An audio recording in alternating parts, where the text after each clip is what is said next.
seems pretty constant, but you're getting periodic spikes.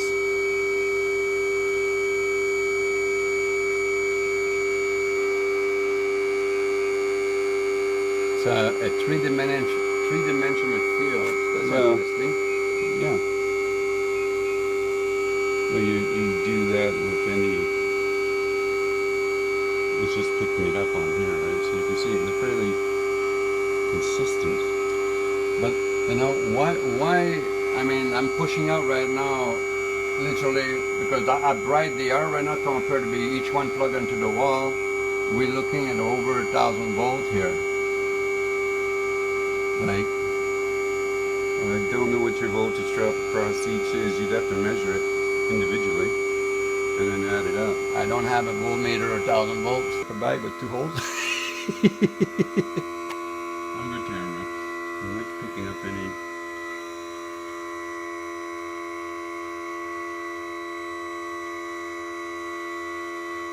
No, it's not picking it up.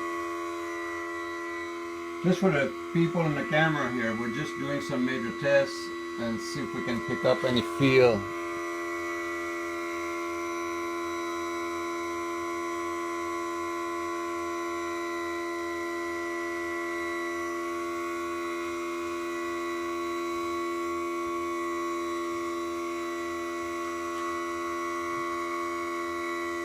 Just curious.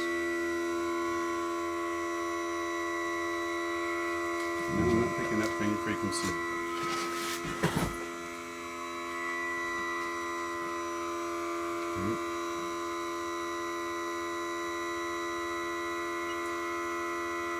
You know, when I was watching an old one last night, when they break down the electrons for transporting at Star Trek, you know, it looks exactly the same. Those lines you see in Star Trek and a new one. When before people disappear, they all turn into almost a sine wave.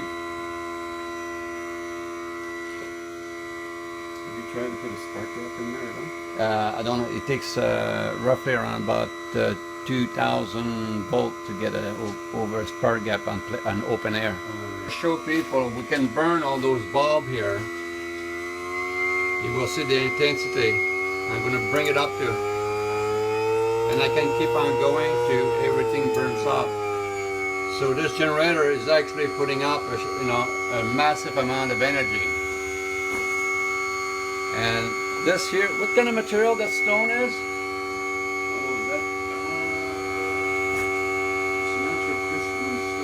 Yeah, it's a natural crystal, but it's phosphorant and it picks up energy and then it glows in the dark. So we'll just try to see if there's any feel. The phosphorant will pick it up. But if you look at the bar, I'm going to bring it down to break down the bar. And now you can really see the wave going through the tube before it will disconnect itself. And there again, I can crank it up, and I'm holding the wire, and I'm pushing up over 1,000 volts. And I was probably about 1,200 volts at the point in time, and I'm still holding up the wire.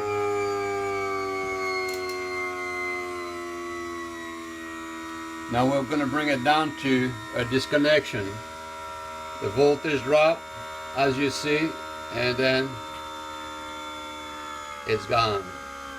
And as it's gone, you see a brownish effect in the tube. Same thing with those bulbs. They have a brownish tint after inside the tube.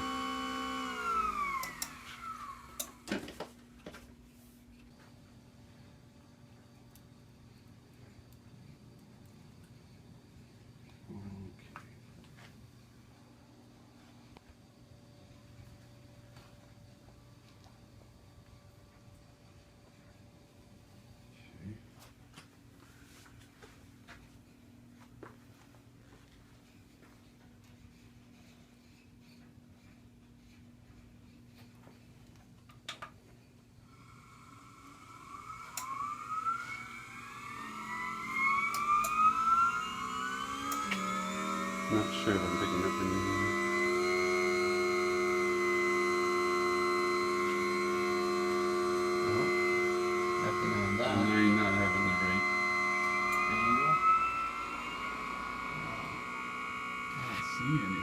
Now you should get something now. Okay, I'm just going to check that with this other one.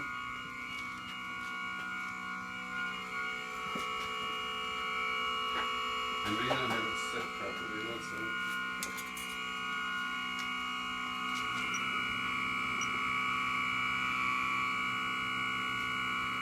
Should be getting a reading now. If you get a reading on that, I would get a shock when I grab the end of that bulb. So you're not getting Anything at all. no field.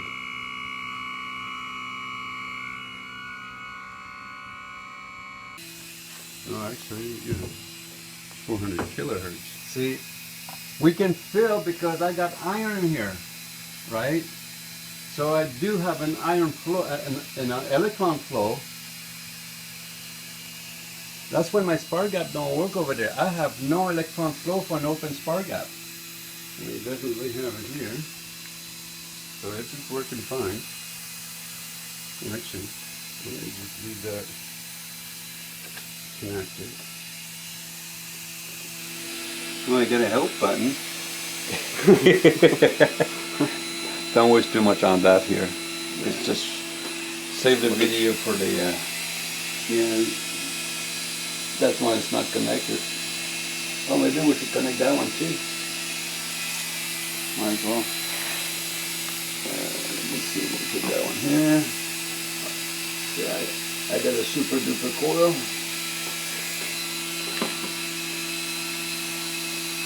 Because we used that one before and you recorded it.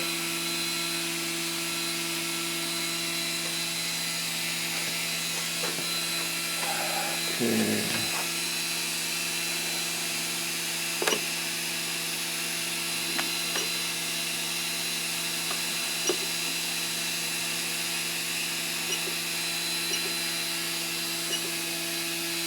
No, anything on that one. Still got nothing? Nothing. No. You know, the star coil always picks up better than anything else. I don't know why I'm getting a reading now.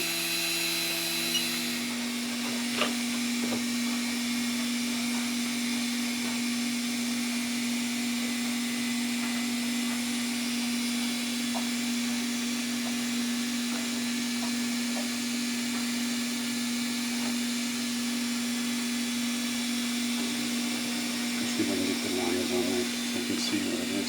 You're seeing the wave, but you're not seeing the numbers. So let's go back to the oscilloscope.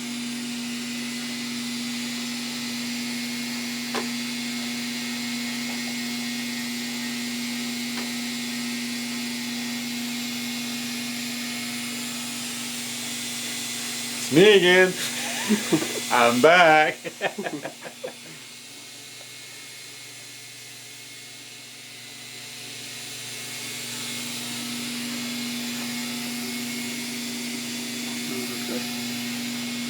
Yeah, that one work actually here. Oh yeah. Do we get anything? Yeah. Even that coil's picking up from the light. So the old tested coil that does picks up stuff. That's quite a setup you got there. Hey, we're throwing everything at this thing beside the kitchen sink. Hey, why don't you tell us right now again how much it's being used to run even this again, just as a reminder. Yeah. Zero milliamp. It shut down, you know, when I hit the auto, it shut down. Auto. I had it set, as soon as I hit the auto, it shut down.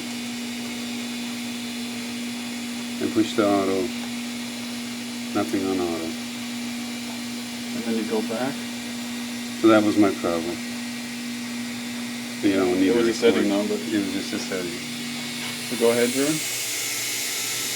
Well, if we disconnect the power, because the power goes through the milliamp meter, there's no difference on the really much difference on the draw. Let me switch that just for the heck of it. Now, see, the whole system is actually running on 0 milliamp now, but I can set my volt if I want. Does my volt go up and down if I want? But I'm keeping it at 120 volts. Yeah. That's the output of the pump. So there. Oh well, I think you can show you what you're getting anyway. But we see right here, you're showing an electric field. See, you can put that, I think. And you're showing a small... Oh, hang on. Here, just put that there so you can set that in the top. well, you can see that, but... Maybe put that against like this here. Let's stick it. Yeah. Can you see that? Yeah, yeah, I can see it. It's not affecting the compass, but you have... you don't have much milligat, 1.32 milligauss, but you got 344 volts per meter, and 165.6 No effective compass. per meter, and that's constant, but it's not affecting the compass any.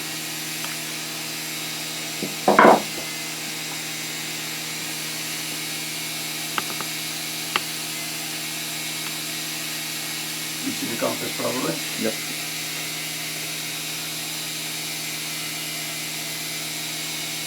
Oh yeah, perfect. Nice and clear.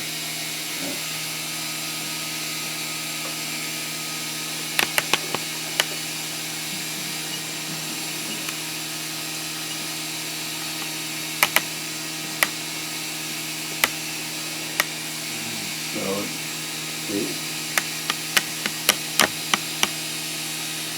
You're running, it's not centered, that's all. okay, well we can move that here. How's that? That makes a little difference. Oh yeah. Can you see that? You get too close, it dies. I should just follow in the front here.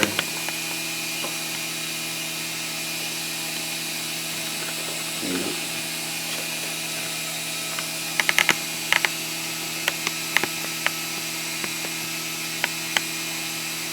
Yep. Okay. So you got everything. The frequency is a lot. Yeah. Almost too hard right now. Oh, it's gonna hurt. But we know a good idea what's going on. Compass not moving. Pad underneath the seat. Meter's picking up. What's it picking up on that meter? Hertz. That's Frequency. Yeah, frequency here. And the other one? The other one is milligauss, volts per meter, and an RF millivolts per milliwatts, sorry, per meter. We all lost So we lost the everything. meter now. All right. So it's milligauss, volts per meter, and it says millivolts. So let me just make sure we're on the right scale. The volt went over well. Went over low. Volts per meter is over 1,000 then. Yeah. We got 0.13 micro Teslas, over 1,000 volts per meter, and 25.6 microwatts per meter squared. Got it?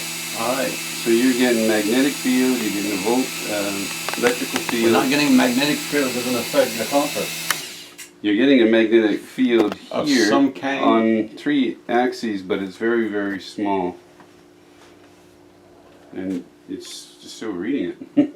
All right, so we did a whole bunch of tests with the instrument, and I got a friend of mine, we'll call him Mr. X today, and I'm going to let Mr. X explain what's your background on all this here. Well, I've been trained in industrial electricity, electronics, motor winding, as well as mechanics and plastics and hydraulics and a number of others. Not relevant, but I've had over 30 years experience with electric motors, generators, transformers, variable frequency drives, working with troubleshooting with harmonics and just a multitude of different mechanical and electrical problems. Just about everything the industry can throw at you, you can pretty much, look into it and come up with what's going on there. Yeah, for the most part, yeah. Yeah. So I mean, and what we've been doing, and especially coming up, like with no irons, using no irons on our generators. You ever see that anywhere? Well, I've heard about it, but no, I haven't actually seen it. To see one I have with others that have tried this, they told me they were getting voltage, but no wattage out of it, no power. Just basically like a static voltage or something. But here, you're getting a consistent voltage, and you're getting some power out of it as well. Have to read exactly what that is, but I don't know how many watts you're getting out of it. The and when we're using the put that here. Well, we're using what do you call those little bulbs there? I've been using. They're neon bulbs. Neon bulbs, and I use that, and instead of a spar gap to remove the load, because even with the tube, if I energize the tube by itself, it will energize the tube, but it will bring my machine to a stall. My 60 volt 10 amp power drive, it will almost bring it to a stall. I can crank up the volt, it goes to maximum amperage, and soon I put those neon bulb into the line, in series. It removed total resistance or total breakage on the magnet from the coils, and I'm still manufacturing a shitload of energy to light up this neon tube. And then I know we're pushing, to keep the neon tube running, you need at minimum around about 570 volts to keep it running. As soon as you start dropping down, then the density of the neon goes down, and then it will cut off. But at full powers, I can energize it, and you can grab the end of the neon bulb, the wires, and you don't feel nothing. So I mean, I never experimented. I got shocked with neon. I got blown off in my ass a couple of times playing with neon box, and but this here is just unbelievable. The neon bulb works, and it goes. I mean, I can bring it back on.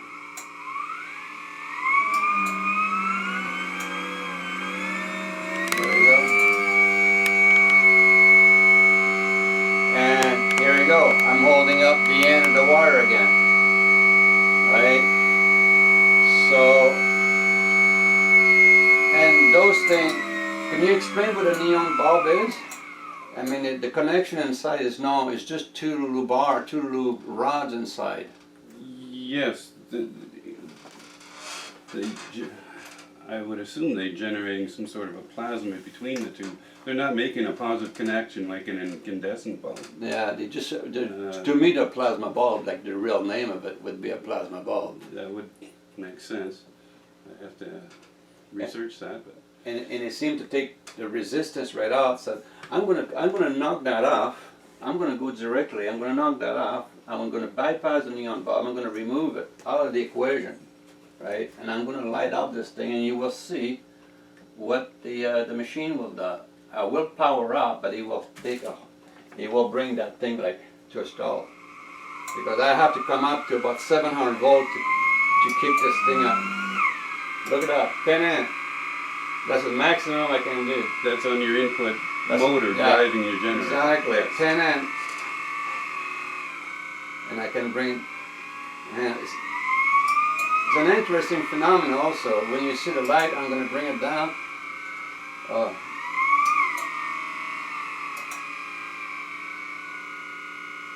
I can't get it that one. But I mean, like, it takes so much amp on my unit. Now I'm going to disconnect that. Now there's nothing is connected, just to turn that to where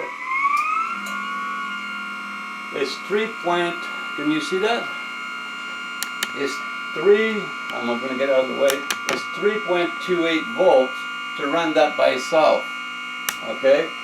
Now, I'm going to reconnect the neon bulb.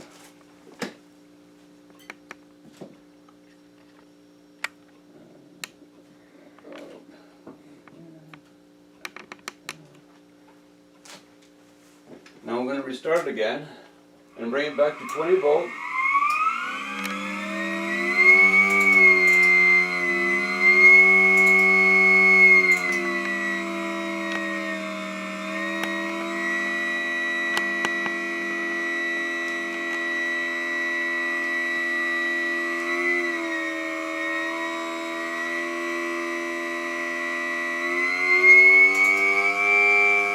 While we sit, oh, there we go, now it's stabilizing. I'm still only taking 30, no difference in amp. We're talking about milliamp. And before I was drying that thing at maximum 10 amp. It removed the load right almost literally off the generator. This thing is noisy, right? So, I mean, if you disconnect, if you do a complete disconnection with the plasma bulb, because now you don't have any wire touching, you seem to take the brake right off the magnets. The coil's not feeding back. Yeah, well, you are current limiting through your neon bulbs as well. So I don't know what your current is, because you blew up your ammeter. On the wire here, I was getting 0.02 to 0.03 of an amp on the wire when my, oh actually, hang on, my ammeter, I got my spare one, which I can show you.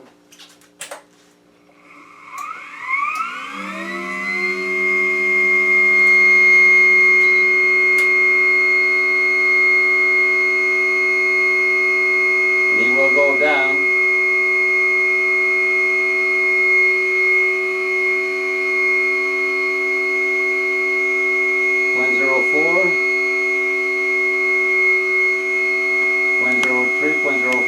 But we had another bank of neon too, so can you see that? Now you take your neon bulbs out of the circuit, what do you draw?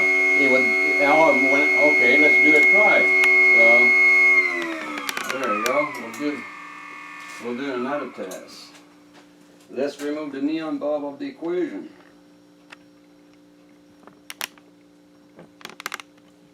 Alright. Let's crank it up. Now I'm drawing 10 amp. 0.35 of an amp. Can you see that? So that's the difference with the neon bulb and no neon bulb. But even that, the size of the wire, a 28.5 wire, it don't even get warm. But my big amp is going to blow fuse. It's just overloaded. So I mean, like, you know, it's got something to say about, you know, the machine can produce amp. It can produce, you know, for what it does produce the high voltage. Now this is probably around about 1500 volt on maximum speed. I mean, I can crank it up to 60 volt and it's screaming at the point in time because the bearing, they're from China again. Can't find any good bearing around. And we're just into a point of trying to figure out what is going on, and that's what I have Mr. X here. He's got all kinds of tools in his. Oh, he's putting his calculator up. Just a minute. I'll be able to throw a number here. Now you had 0.32 amps? 0.35. 3.4. Yeah, 0.34. That's roughly around about 700 volts.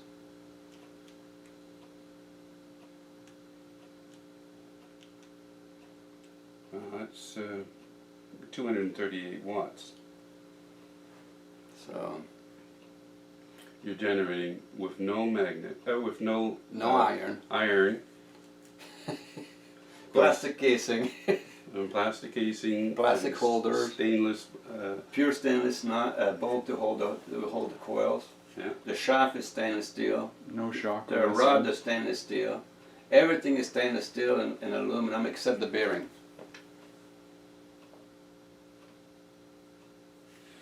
Okay. So we have absolutely a zero flow of electrons. Now, what was the power supply? My power supply is a 60 amp DC, 10 amp. 60 Yeah, volt. but you were putting 60 volts out, Oh no, I didn't put 60 volt. I brought up to only about 32 volts 32 volts. because I would burn all the neon bulb. I mean What was your amperage? That was 3 point. with the neon bulb, the difference between just driving the motor and powering that is roughly around about 2 milliamp. With the neon bulb, if you take the neon bulb out of it, Yeah. it cranked my amp all the way up to the maximum 10.62. That's 339.84 watts. Yeah. So you're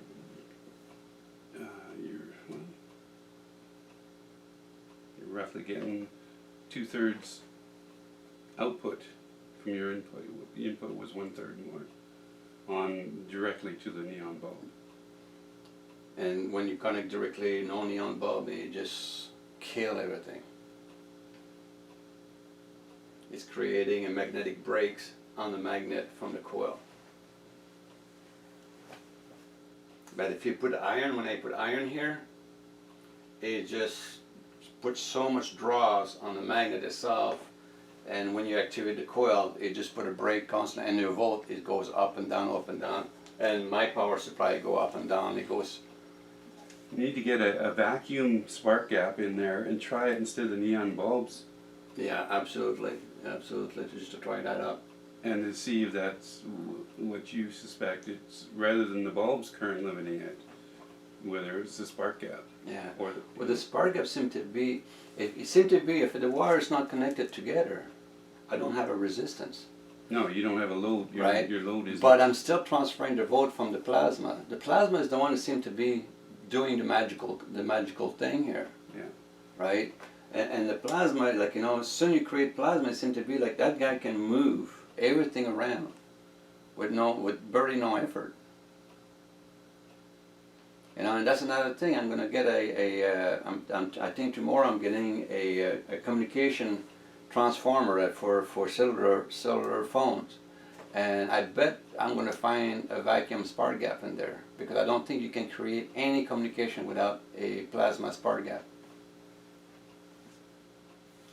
Well, that'll prove it. Yeah, definitely.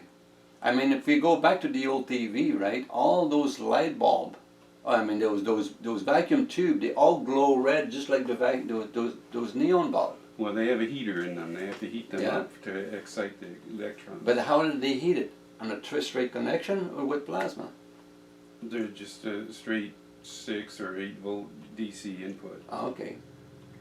6.3 or no, depending on Yeah. the tube. But put it this way, I mean, like, you know, what you see right now is that they, you know, defeat the word physics.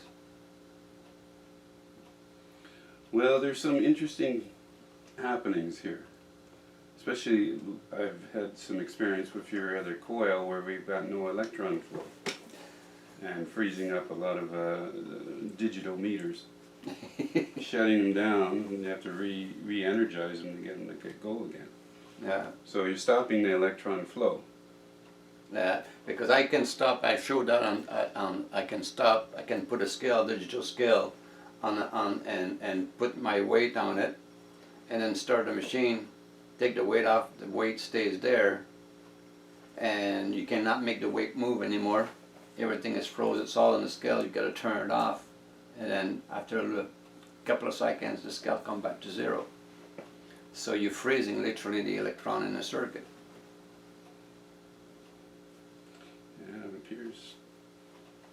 It appears so. But anyway, I just want to have a second opinion. That's what I brought Mr. X here, and seemed to be to have the most knowledgeable and crazy enough to come and try all this stuff and bring his instrument here. And you know, that's what we got right now. So do you want to say anything more about what's going on?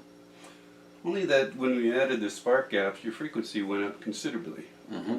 Absolutely, yeah. I mean, you started out with about 300 hertz. And then you go up to the 200 kilohertz, 250 kilohertz, yeah. And you ended up with 3 spark gaps adjusted. We're getting up to almost a gigahertz in frequency. In frequency, yeah. When that was the last time we tried it together, it was 995,000, I believe. Yeah. So, I mean, the spark gap seemed to be the one they multiply. You know, every time you add a spark gap, you know, you can only go so far also with a generator, because past 3 spark gap, then he started to go down again. So it was a limit of what we could do. Yeah, even with 3, you had to adjust 2 of them very, very close. I mean, I had 3 literally connected like this, right? And we had to have the other one fairly tight together, and the one in the middle really, like, you know, I would say an eighth of an inch. You know, and then you really get the high frequency out of it. Yeah. But it takes a lot of power, a lot of volt to run an open spark gap compared to the neon. I mean, a neon kicks in at roughly around about 700 volts. Those ones don't kick in for about close to 2,000 volts, 1,500 volt plus before they will kick in. So I mean, it's the atmosphere seems to be it makes a big difference. Yeah. You know, that's what Tesla was always working with vacuum tubes with gas in it. Now neon, I'm trying to get something made up. I'm going to have to go to Richmond to get some neon bulb, but just with straight helium instead. Nothing else but helium, because helium have a very factor about resonance. It lights up. That's how Tesla was lighting up all his bulb in the field.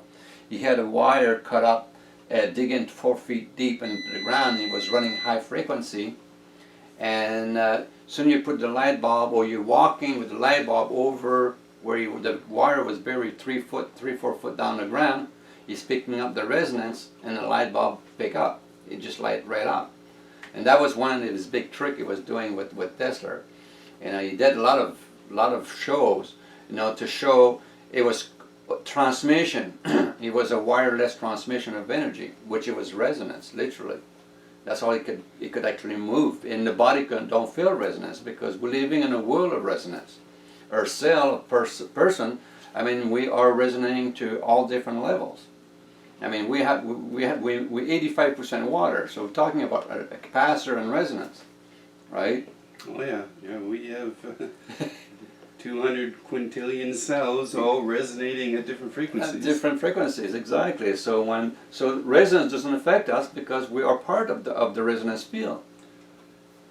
Although they are having problems. There's a new medical term they've got coming out there for problems with all these fields that we're in, and it's affecting. Always affecting, yeah. I believe so, and I don't think, like, you know, I test all the smart meter. I got tons of smart meter now and stuff like this, and there's no radiation coming out, but we have resonance. Like, I find out, like, with my tri-field, magnetic radiation do not exist, literally. I mean, you know, if a magnetic field create, and when you got those magnets, I mean, the 52 Gauss, something like that.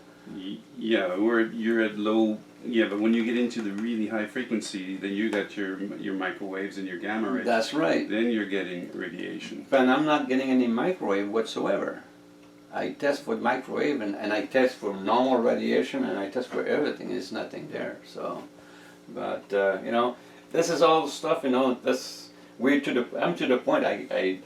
This stuff have to be tested into a lab who's got some massive amount of equipment with a really well shield for resonance, because it will affect their instrument. If you have a computer, it will affect smartphone, it will get affected, camera get affected. The only thing so far is my phone. My flip phone never get affected with nothing. I mean, this thing is like old technology. So we're going to shut it down, because we're running out of time on our card here for the camera, but you know, that's just a little bit of information for everybody to look at it and scratch their head, and you know, maybe you can send me some comment and let me know what you think it is, and like I say, you know, if you're not sure what it is and you'd like to test it, email me, and we'll set up a date. You can come up here and bring your equipment with you and hook it up and see what you think. 4.2 amp at 25 volts. 4.2 times 25. And then I'm going to disconnect it just to run the motor, see what the That's motor. 105. It's 105 watts. Okay, now I'm just going to run the motor.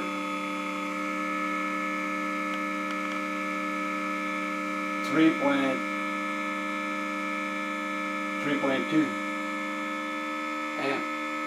3.2 times 25.6. 80 point. So it's taking 25 watts to run for the load. Then I'm going to rehook that. So it's 2. It varies. It goes up, it heats up, and as soon as it heats up, it starts going down.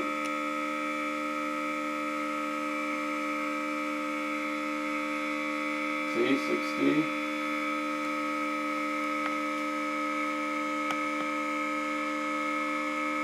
It will probably stay around about 60 and 70. 3.6, 3.7. Okay, we'll just go with the high one just to be sure. 3.7 times 20, the voltage is the same thing, 25.6. 93.09 watts. And that's the difference on the bras. Minus the 105. But when you don't put those neon there, it's really pulling up the amp. Yeah, because they're limiting it. Well, we have to determine, I'm not sure the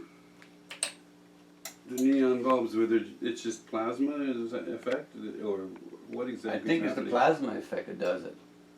The plasma can transfer the power. Like when you get the big bulb, there will be a little bit more plasma in there. I think if you didn't You increase, should be able to see them. They're quite a bit. They're about this size. From Oh, what I- really? Yeah. yeah, that's going to be a big difference, I think. Alright, this is just a video to show you how the generator is made, and obviously there's no iron into it. Those are pure stainless steel, and as you can see, look at the size of the wire. They're 28.5 triple dip for high voltage, and I got 1,000 wrap per coil. And the coils are tied up, and they arrange them at the 2 coil, their arm is straight up, and 2 other coil, the crisscross, the arm, the crisscross. And here is the 4 magnet, the red one the north, the white one the south, and that's all aluminum. That's pure stainless steel shaft. The only thing is actually steel is the cheap bearing from China, which that's all we can find today. Square ball bearing, and I call them square ball because they make noise all the time. So I'll put that back together, and I'll show you how that thing runs.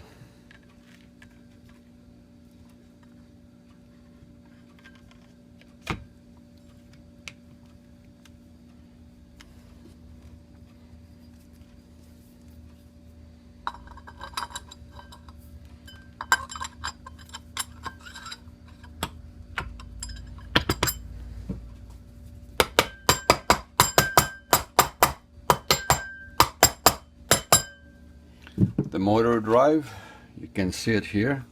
It's a little pancake DC motor, 36 volt. So we're going to line up those things.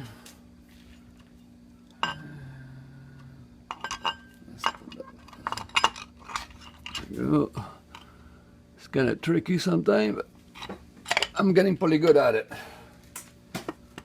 Again, just push everything down. Nothing like a hammer to fix things up.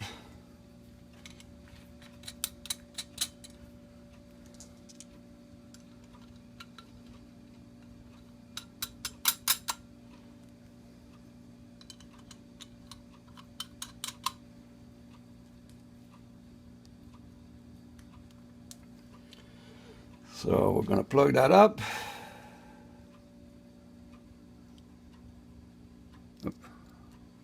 Go. Now here's the power supply. So I'm going to bring that to 0, turn it on.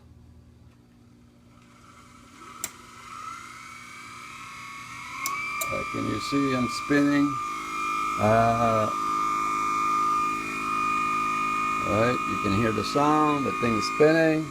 I'm pushing 19 volt at 2000, at 20 volt right now. The motor is spinning this thing at 3600 RPM. So we're gonna bring that back to 0. Now I'm gonna connect,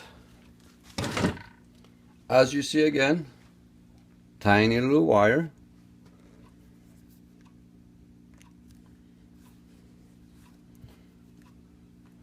And then I'm going to connect this other one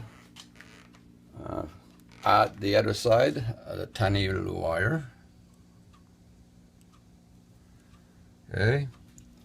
Now, those are neon bulb. They're all connected in series. Each one's 120 volt, two's 240, and so I'm making, like, I'm connecting for I can run over 400 volt into it. If you push 400 volt, which this thing will produce over 1000 volts, probably around about 12 and 1300 volts, and those bulbs would burn. I would have to put if I get the guys bringing more bulb, about 30 of them, see if we can run that thing at maximum capacity without turning. Those bulbs, they're literally, they call that neon bulb. They're actually plasma bulb. Nothing is touching in between the two electrodes. You have to be a massive amount of resonance for them to react. So I mean, when they react at 120 volts, because you get some resonance on 120 volt, and one will turn off. Now we have a neon bulb with argon gas and also mercury. It's got tiny little bit of mercury inside, like a very tiny little amount to react. So what we're going to do, if I connect that here, it load up the generator. Even with no iron, you put a magnetic brakes on the magnet. So the coil reversed herself and put a magnetic brake. So I'm going to relieve the magnetic brake with those ones. They replace the spark gap. They're way more efficient than the spark gap. So that's what I'm going to replace. I'm going to use that. I'm going to hook that up into the line. I'm going to bring it like this, so they really glow, and they get, you can burn those things. They're just like an oven. When you turn the element, they go red, right? So now I have to crank it up for probably around about 600 volt to get to react that 400 volt reaction here and this here. And when it's react, I can turn it back on, back down, but. I don't know, we're going to turn some light down a little bit so you get a better effect, right?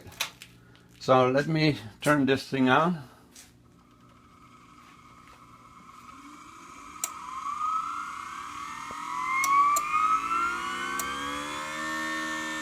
Now you can see, moving the other side. See, now those bulbs, they get way more than 600. I'm going to burn it, so I'm going to bring it down. So I got about 500 volt going into it right now. They're very bright and they get hot. Now I'm pushing over 500 volts. The fluorescent is working. I mean the neon's working, right? Now listen, look what I'm going to do now. It's 500 volt here. I don't wear a suit. I don't wear special shoes. For all the idiot out there, right? Should you touch this wire, this bare wire in the end of a tube? No. Right? There it is.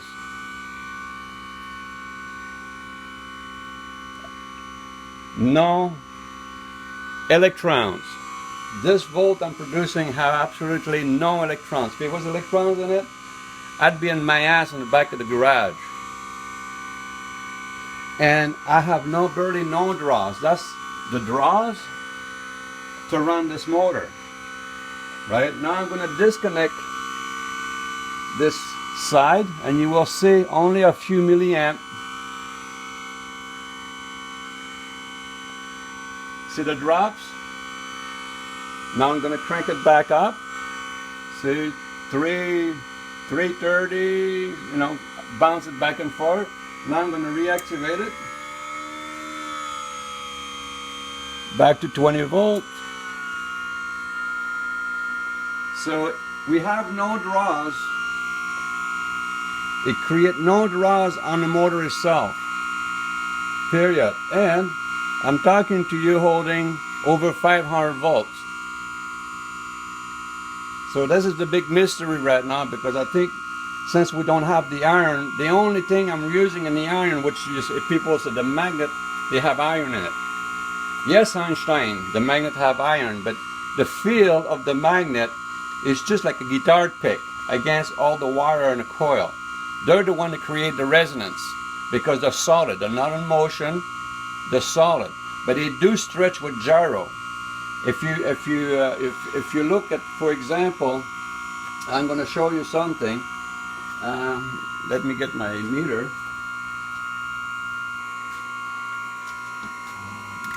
I'm going to go directly to microwave, radio microwave, absolutely zero.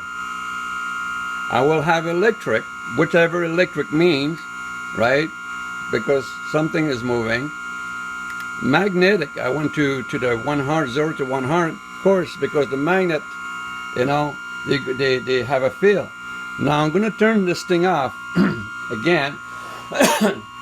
If that was true magnetic field we were picking up with the stripe field, then the magnet, those powerful magnet, when they don't turn, they still would show up, you know, a field here. But what I'm saying is, look, nothing. It's a very, because I'm moving. If I don't move it, we have a slight leakage in the system because the coil right now, they're charged. But if I go away, right, it goes to zero. Okay, now I'm going to start this again. And I'm not even going to activate that. Now I got all over the place the field expand from the magnet. See, as the field, you're getting closer, it expands. Now if I turn that off, I have nothing here. So the field, it's just, when you spin the magnet, it reacts with G-force. That's what I'm trying to explain here. So this is just a little video, you know, I'm putting out here for people to look at it. This thing have no electron whatsoever. So at that point in time now, you know, we're just playing with. I got a friend who's coming up with an instrument. I just burned my my voltmeters and hertz and all that. That's another $500 in the garbage, because now we need instrument. We cannot connect to wires. We're playing with very high volt, and we're playing with stuff. It doesn't work with the normal equipment, so we have to use now literally antenna sensor to be able to pick up all the stuff out. And now at that point in time, I'm running to the end of my wit, so I'm pretty much going to stop up the research. I got to go back to work to make a living so I can eat tomorrow. And yeah, I won't bug anybody anymore about this thing for a while, because the research, well, it's going to a dead stop. So I got maybe you know, this weekend to do research, and after that I'm gonna go and get myself a job, because I can't afford that anymore for people to watch, you know, and say, yeah, good thing to go and stuff like this. Now it's down to the point it's costing too much money. I went through in the last 2 years with the travel and all that, you know, close to almost $200,000 in research. And so, but just to tell you, what they tell you is not true. Everything we're seeing, what they say in the book, it doesn't work that way. It's a total lie. So, I mean, how the hell can I hold down 500 volts in the end of a neon bulb? And I have no transformer here to run this neon bulb. This is my transformer for little neon bulb, right? So I mean, like, you know, I already screw up all the science around the world saying, like, you know, how can it be possible? How can it be possible? You know, but it is. I'm making it happen. So I just, like, you know, that you know what's happening. So if anybody want to duplicate that, be my guest. That cost me about $3,200 to build. So yeah, knock yourself out there. Take some money out of your mattress, your socks, and your bank account, because you ain't going to be worth shit like tomorrow anyway. And play with that and see. You cannot electrocute yourself. As you can see, I was holding this thing, you know. I'll crank it back up.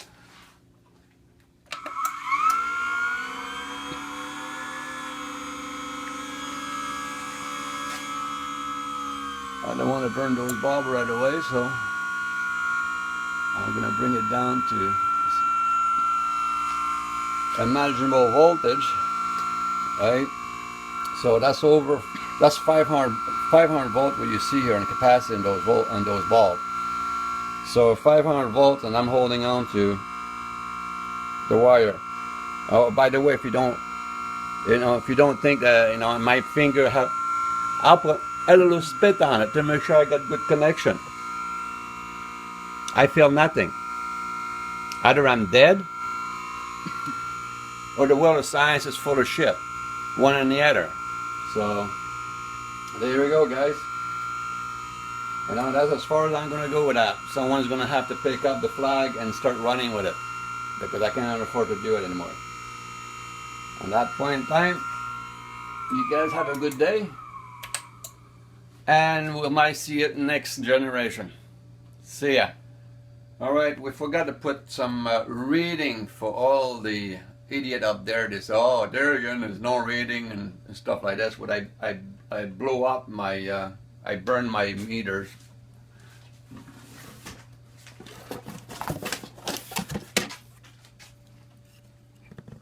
Here's the size of the meter where it's burned right out, right? So that was my old guy there, my ideal. So that's gone. I don't make any volt. I'm sure burning a lot of stuff. But anyway, here's a small analog, 300 volts, right? So the volts are real. Now we're going to start it. I'm going to bring it up. Now I got 100 volt coming out of it, 200 volt. I'm going to bring it to 300 volt. At 300 volt, I'm only putting in 13 volt into the motor. So we do have real volt. That's an analog meter. So for me to be able to touch the end of that tube when I'm running over 500 to 600 volt on that tube, I should have a hell of a shock, right? So I just want to make sure what I'm doing is I got real volt, and you know, it's not fake. Because if it was just a static volt, that meter would not react whatsoever. So, and also I want to show you what I was working on the this. Here, let me move that. This is what I'm working with as a transformer, and I think a lot of people saw that. It's a 10 kV. It's dual voltage. I had the unit actually sparking all over the floor yesterday. I could get at least almost close to an inch of spark on the concrete, because my transformer is touching the concrete. It's not insulated, and I was not grounded properly. But I could power that. I power it with my small machine. I can make plasma with this transformer. But to be able to get 60 hertz, so that's what I'm making, is a chopper. And a chopper is a drum we spin the contact. That's solid copper. That's going to get all filled up with a compound with its conduction. And then I'll be able to slide a set of brush high voltage brush will contact together that way, and then when the finish is no more contact, and then when it goes back, it's contact. So you spin that 3600 RPM, and it gave you exactly 60 hertz. And as you can see, that's the little pancake motor again I'm using. So I'm just in the process of building that. And then I'm gonna make a double set of brush on that one. Those they're brush for amperage. You know, I can pump, you know, close to 1,000, over 1,000 amp in those brushes. They come from a commercial starter for heavy duty equipment, and they will be on that side, and those two will be dragging on the outside when is needed. If my high voltage system need to be repaired, I can put a set of battery, 12 volt battery at 1,000 amp each, and run this, because that's a DC motor. We can run that up, and this guy, you can run your whole house through 10 batteries. 12 volt batteries give you 120 volt, and this will run it. It will run. The copper is thick enough. It will take the heat, because the heat doesn't go around. Now Tesla had his brush like this, would create a ring of fire, and he had to put a third brush to stop the ring, to dump that in the ground. If he would have put his brush side by side, he wouldn't have that problem. So that's why I went with a cylinder. It's mechanical, maybe a little crude, but it does the trick. It does exactly 60 hertz. So that's beautiful. That's going to be on process. It's in process of being finished now. So I just got that made up. I shrink everything up solid on those plastic bar. I'm going to fill those holes up with a special. I have to drill a whole bunch of holes to keep the compound in, and then we'll remachine the whole thing nice and smooth. And then the brush will be able to ride on that, you know, no problem. So yeah, that's my last little project. Then you know, I've been doing, waiting for and stuff like this, and but like I said before, the fun is not there anymore. So I'm just gonna try to pay those bills of all those parts, been machined from my machinist, and then we'll take it from there. That's about it. That's the end game here. That's the end of it. So that's the last thing I'm going to be working on it to finish it off. But I know I already did the function and the calculation and the rotation. 36 is the magic number. You know, you do 36, you got 2 hits per turn, right? So you got your 60 hertz per second. Bloody shame to get so close. Oh well, that's the way life goes, right?